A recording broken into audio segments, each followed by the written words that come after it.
Okay, boys and girls, this is a specially recorded video for all those that asked how that I did my eyeshadow makeup for my characters on the DA site. Since I was partly way finishing this picture, I thought I'd show you how to do the basic setup with this. Today we happen to have Tabby, or a more future version of her, and I'm going to quickly show you how I do her eye makeup. Always start with a new layer. In this case I have got my base colours, shadow and a few extras, but I always have an extra just for makeup. Make sure this layer is always on top of your shade and your base colours. Now, of course, references are always handy as well.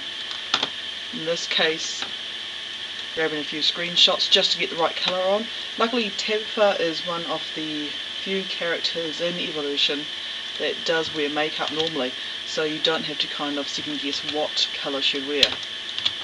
Get your brushes. In this case I'm using Adobe Photoshop CS3. You can use your relative or respected colouring programs or any version of Photoshop.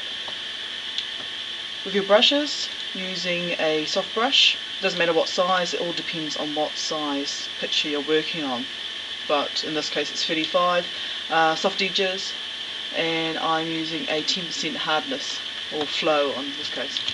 Start very simply, just nice decent layer over the eyes. Also in this case it's quite different, this picture, because she's got her eyes closed, so decent layer over the top. Now with a small brush, those who actually do their own makeup in real life, so girls or boys depending on what you're into, should have a bit more easier than other people who do not. This is basically your base colour, and we're going to go for something slightly darker now, just to add the first part of those shadows in, as you do with real makeup, and put it in where your normal makeup is as well, going for the edges of the eyes and the fold of the skin for the eyelid. Of course this will alter depending on which character you're doing. In particular, those are the goth characters such as Rogue or Wanda, theirs is automatically quite a bit darker. Also, there's especially Rogue's, and especially in season 4 when she starts to get her raccoon eyes, you actually start doing underneath there as well. In this case Tabby doesn't have it too much, so I normally put them just at the very edge of the corner of the bottom of the eyes. Again, what you would more or less do in real life with makeup, and it gives a nice base coat for that, and just smoothing out around the edges there.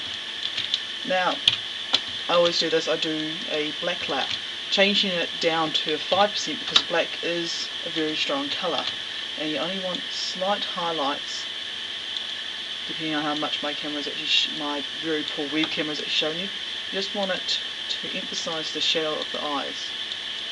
The bonus of being this on in its own layer is you can come back over top with your eraser and actually take some of this out without having to worry about removing part of the skin colour as well.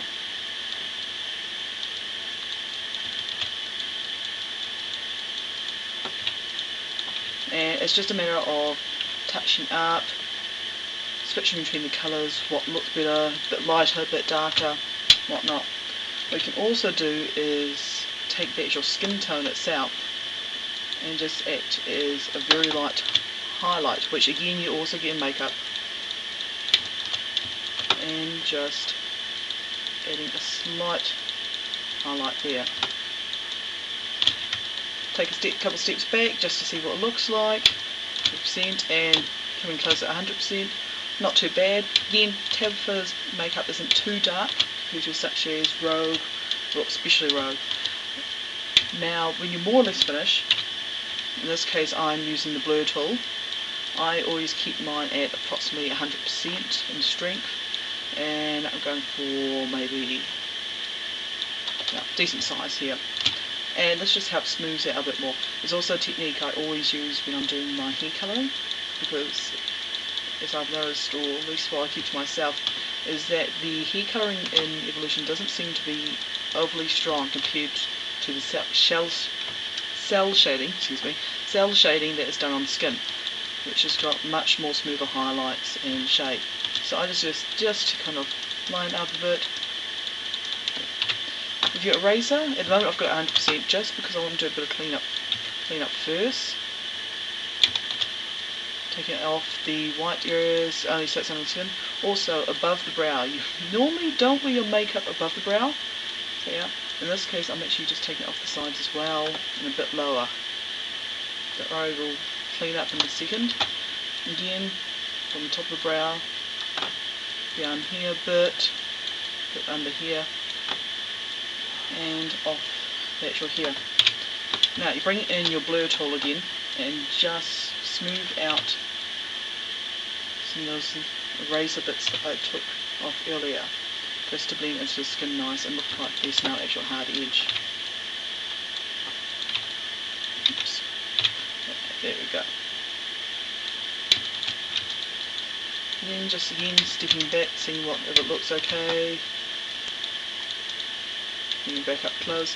Maybe a slight more darkness on a bit of black down here. Again, Tabitha just starting up her makeup a bit more than what she normally has because she looks like she's in a bit more of a party mood than normal.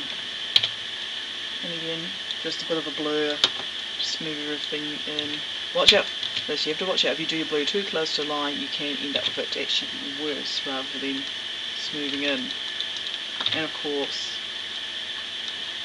just cleaning out once more.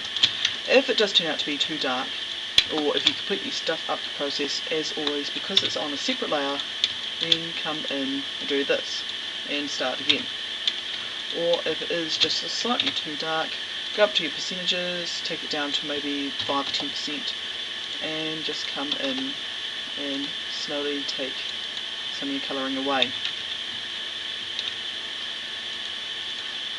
In that case, I actually might go a bit darker. Zooming back, I see that I've got just a bit too much shade underneath her eye. Back up to 100%. Underneath the eye, then I would want to for Tabitha. Again, if this was Rogue, I'd actually would keep it quite dark underneath the eye. Just because that's how her makeup works normally. And that is basically how you do, or how I do my Evolution makeup, and to give it a bit of a shine. It is definitely a bit of a practice technique to it, and just have some fun with it. All it is basically percentages of brushes, your eraser and your blur tool. And of course the undo button, which is very, very handy. So, have a try for yourself, have a little play around, and now you know my secret into how to do the makeup. I don't know, copying the rest of my style. Not that I have really a style, but even still. Thank you.